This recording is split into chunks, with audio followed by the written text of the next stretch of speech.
भीम, आज मैं अपने भ्राताओं की मृत्यु का प्रतिशोध लेकर रहूंगा। सावधान!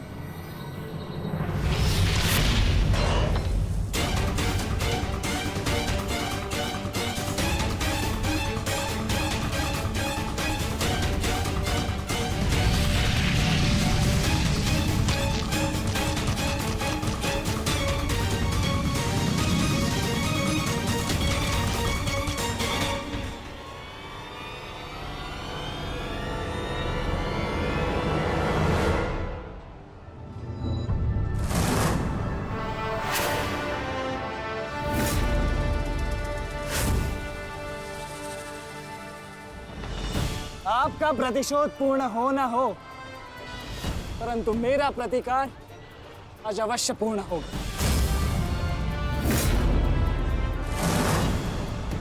अभिमन्यु,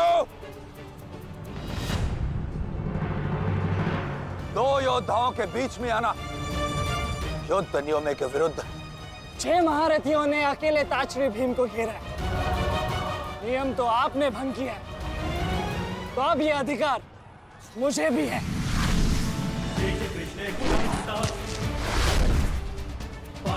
अभिमन्यु! चक्रबंधास्त्र।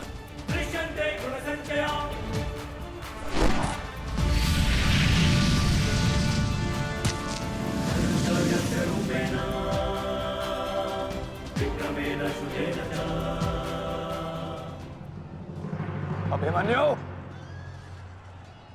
तुम भूल रहे हो, मैं तुम्हारे पिता के आचार्य का पुत्र हूं।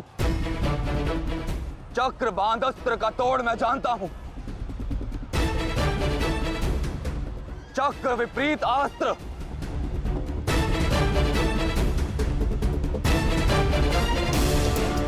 भूल तो आप रहे हैं महारथी। विपरीत अस्त्र तभी कार्य करता है जब युद्ध नीति गत हो। एक योद्धा पर आप सभी ने आक्रमण कर युद्ध नीति भंग की। अब अपनी इस अनीति का दमन देखिए। बालक! बालक! मेरी शत्रुता तुमसे नहीं है। मेरे मार्ग से हट जाओ, अन्यथा अपने प्राणों से हाथ धो बैठोगे। धो तो आज मैं उस कलंक को दूंगा जो मेरे परिवार के माथे पर है, कि अपने कुलवधु के अपमान का प्रतिकार नहीं कर पाए।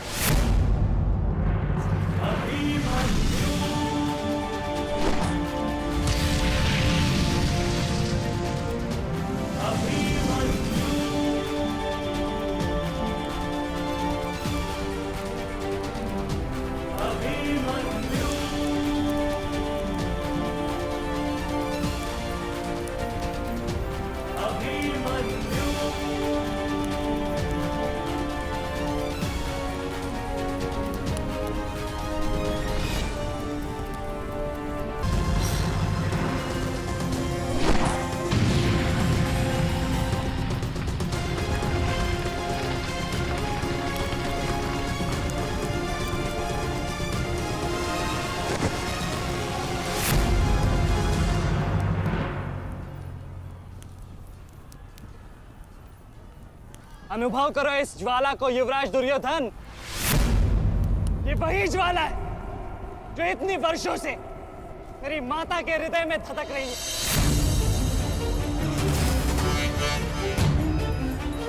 छोटा था मैं बहुत, पर मेरा रोम रोम जल उठता था ये सुनकर कि मेरी माता के साथ क्या हुआ। सोचो, मेरे माता पिता और मेरे काकाओं पर क्या बीती होगी जब उन्होंने वह दृश्य देखा। मेरे माता पर क्या बीती होगी जब सहस्त्रों आंखें उनके वस्त्रहीन होते शरीर पर पड़ रही थी। आज मैं आपको उस अपमान का अनुभव कराऊंगा। आपकी पूरी सेना और महारथियों के समक्ष आपका वस्त्र हरण करूंगा और कोई कुछ नहीं कर पाएगा।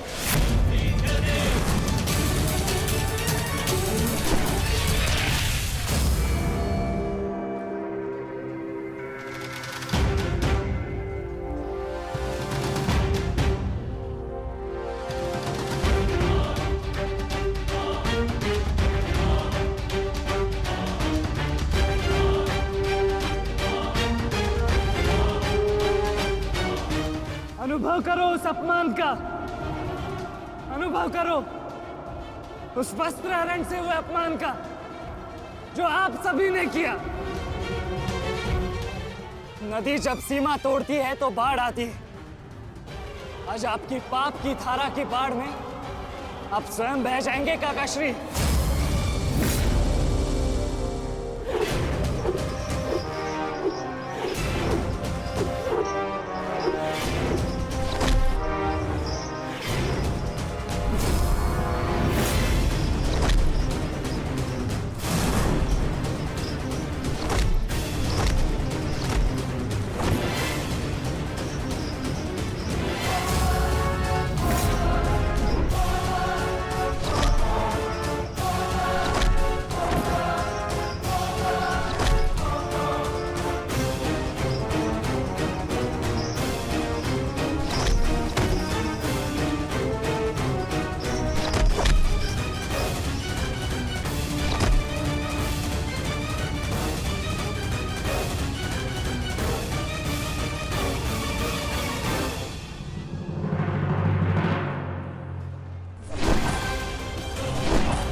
आप अपनी शक्ति व्यर्थ कर रहे हैं आचार्य।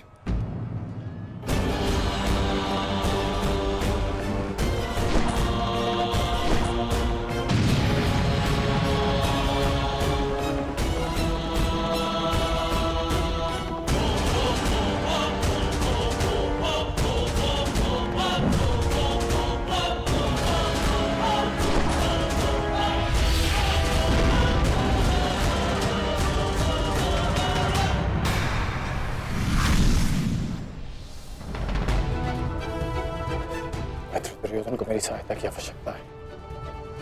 चलो सत्यसेन।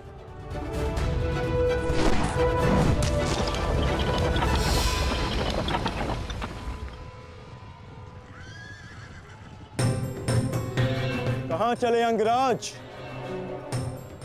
मैं जानता हूं कि तुम्हारे मित्र पे आए संकट का संदेश तुम्हें मिल चुका है, परंतु मैं तुम्हें जाने नहीं दे सकता। तुम कदाचित मुझे रोक सकते थे अर्जुन, परंतु तुमने एक भूल कर दी। तुम अपने रथ पर नहीं हो अर्जुन। हाँ, वासुदेव तुम्हारे सारथी हैं, परंतु महाबली हनुमान का आशीर्वाद तुम्हारे रथ पर नहीं।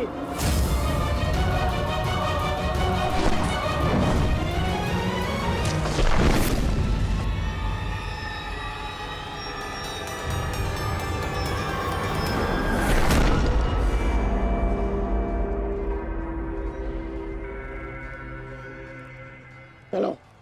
मैं अभी भी पराजित नहीं हुआ हूं कर्ण। तुम इस प्रकार द्रोण छोड़कर नहीं जा सकते।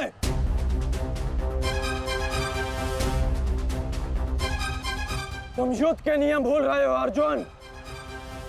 युद्ध का नियम है कि महारथी ही महारथी के साथ द्वंद्व कर सकता है, और तुम रथ विहीन हो, इसलिए मैं तुम्हारे साथ द्वंद्व नहीं कर सकता। पहले अपने रथ का पहिया सुधारो, फिर आकर मुझे युद्ध का आह्वान देना, क्योंकि परशुराम शिष्य कर्ण नियम तोड़कर युद्ध नहीं करेगा।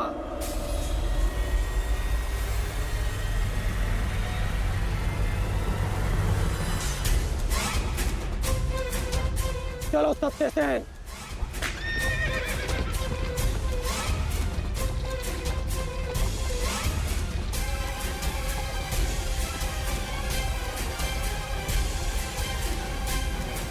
अब समझे पार्थ कि मैं कर्ण की प्रशंसा क्यों करता हूं।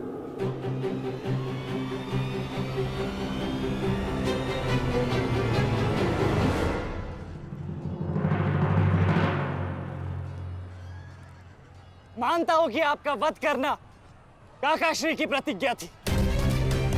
उनकी प्रतिज्ञा को भंग करने का दंड मैं सह लूंगा, परंतु आज अपनी माता के अपमान का दंड मैं आपको अवश्य दूंगा।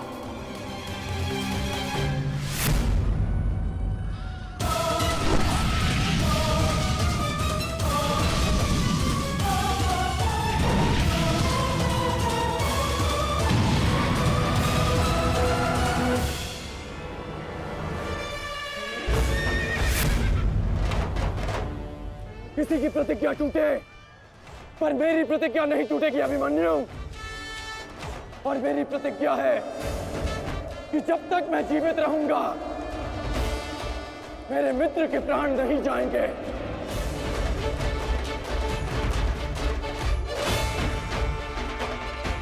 यदि जीवित रहना चाहते हो तो पीछे हट जाओ अभिमन्यु।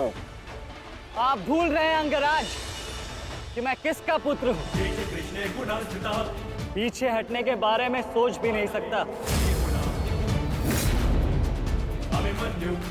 तो प्रहार सहने के लिए तत्पर रहो।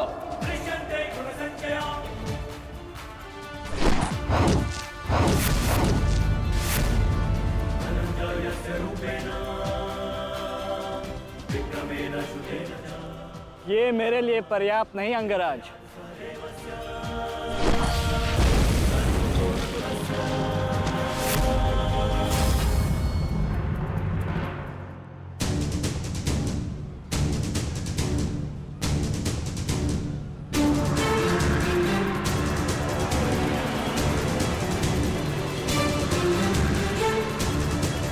ना मेरे पास बाणों की कमी है और ना प्रहारों की।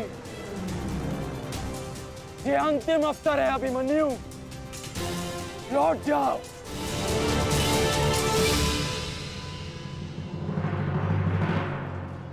तो मेरे तुनीर में भी उत्तर प्रस्तुत है अंगराज।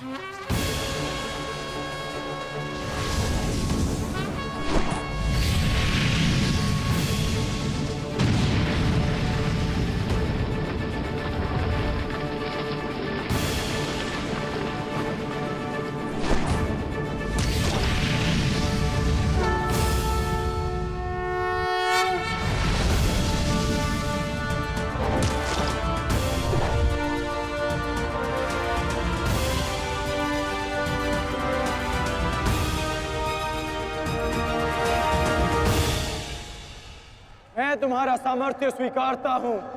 तुम एक कुशल योद्धा हो अभिमन्यु, किंतु कुशल होने के साथ साथ बुद्धिमान होना भी आवश्यक है। लौट जाओ। यदि कल युद्ध करना चाहते हो तो आज जीवित रहना सीखना होगा। लौट जाओ अभिमन्यु।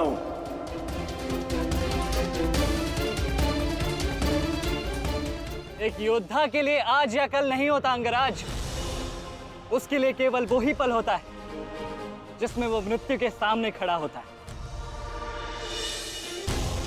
एक वीर योद्धा से सुना था मैं, हे मृत्यु, तैयार यदि तू आने को, प्रसन्न मुखा। द्वार खुला है, तेरा स्वागत, प्रसन्न मुखा।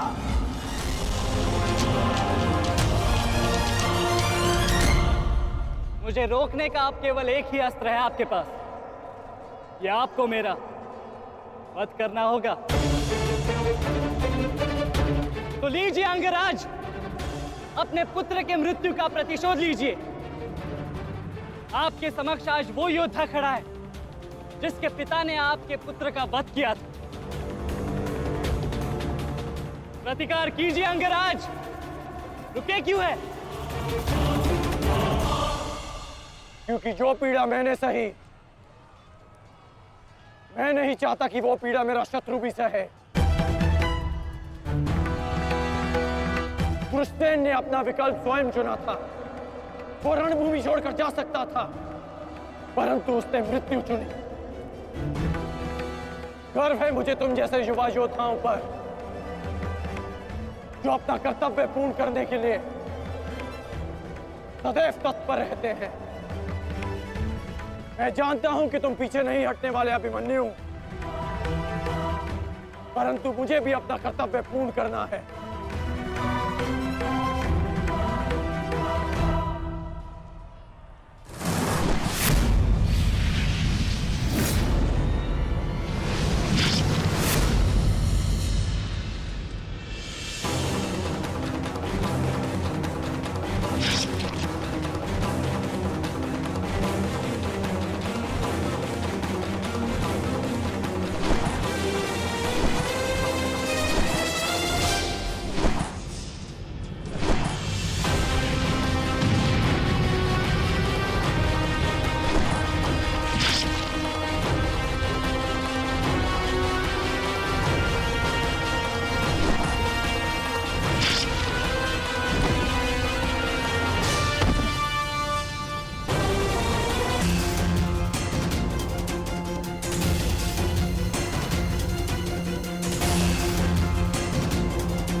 तुम्हें देखकर मुझे अपना बचपन स्मरण हो रहा है। अभी तुम्हारा जीवन आरंभ हुआ है वत्स। इसे इस प्रकार व्यर्थ मत करो। मैं आशा करता हूं कि अगली बार जब हम दोनों मिले तो दो शत्रुओं के भांति नहीं, दो वीरों के भांति एक दूसरे के गले में। अभी तुम्हारा जीवन शेष है। जाओ वत्स।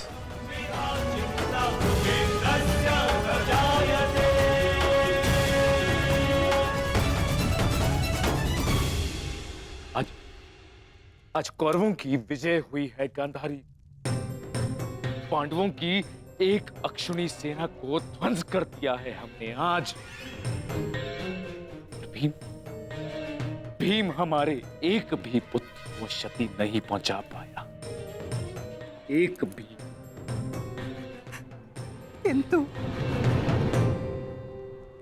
किंतु दुर्योधन का क्या महाराज?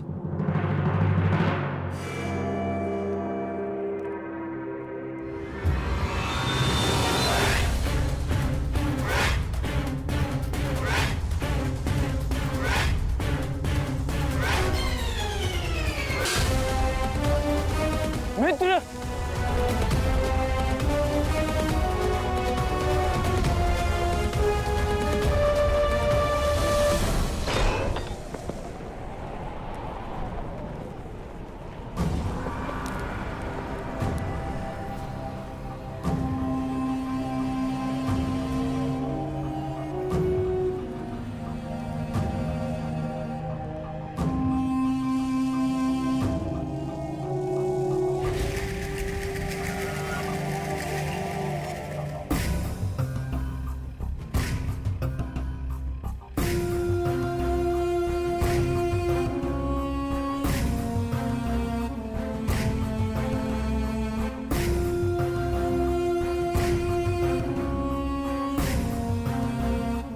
आज मैं आपको उस अपमान का अनुभव कराऊंगा। आपकी पूरी सेना और महारथियों के समक्ष आपका वस्त्राहरण करूंगा। परंतु आज अपनी माता के अपमान का दंड मैं आपको अवश्य दूंगा।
दुर्योधन, रुकिए ज्येष्ठ, ऐसा मत कीजिए। ये क्या कर रहे हैं आप? दुर्योधन, दुर्योधन, ये सब कुछ क्या है? आज के इस युद्ध में हमें विजय मिली है, फिर ये सब कुछ क्यों कर रहे हो तुम? ऐसी विजय जो अपमान की थाली में सजा कर मिले, ऐसी ही विजय से श्रेयस्कर है कि मृत्यु को पालूं। नहीं। मेरे जीवन में कभी मेरा इतना अपमान नहीं हुआ है। अब इस जीवन का और कोई मूल्य नहीं। मैंने ये युद्ध संपत्ति के लिए नहीं, अपने हट, अपने सम्मान के लिए बुलाई थी। अब जब सम्मान ही नहीं रहा तो इस विजय का मैं क्या करूंगा? मेरी सेना के सामने विश्व के महानतम योद्धाओं के रहते वो 16 वर्ष का बालक मेरे वस्त्र हरण कर गया और चेतावनी देकर गया है कि युद्ध में जब भी मिलेगा पुनः यही दोहराएगा। अब ये वस्त्र हरित दुर्योधन सम्राट बन भी गया, कैसे अपनी सेना से, अपनी प्रजा से आंख मिला पाऊंगा? मैं इस लज्जा के साथ मैं अब जीवित नहीं रह सकता। नहीं दुर्योधन, देखो अपने क्रोध पर काबू पाओ। देखो विजय हमारे निकट है दुर्योधन, मानो मेरी बात। छोड़िए मुझे मामाश्री, छोड़िए मुझे, अन्यथा इस अग्नि में मैं अपने आप से पहले आपकी